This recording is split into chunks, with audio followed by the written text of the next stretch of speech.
Okay, so I'm gonna install this mini split and I'm gonna put it right here against this wall.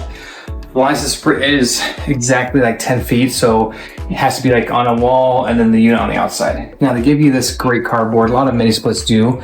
Now they give you a reference of these holes cut out, and this is where the bracket's gonna be. And this is actually the full size of the unit. So I can go out there and go over to different places and see exactly how far I need to be, level or not, and everything else. So I can actually go in there, pre-drill out the holes and get everything lined up, or cut out the hole for where I want to put the line set as well too, which is the copper tubing and the drain. You see the line set, drain, and the power. And so I'm gonna go in there, level this out, or get this right where I want to be at, pre-drill the holes, get it set up, make sure I hit the studs. If not, I want to make sure I have some sheetrock anchors in there, and then go from there. So pretty simple, and we'll go from there.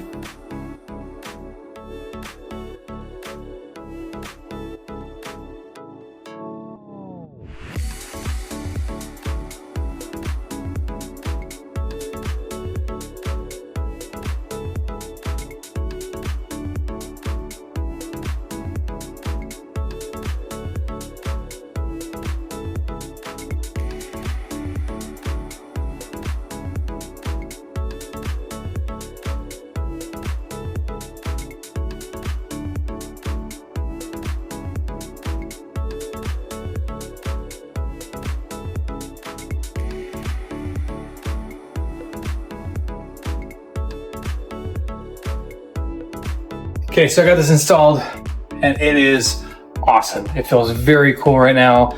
You can't see it, but the air's going. Put the remote up there so I can have my kids have to worry about it. Easy to use thermostat. I have it currently at 78 right here. And honestly, I just want to sit here and just sleep right now because it is like very, very nice. I ran this all last night and it completely climatized my garage to a comfortable temperature.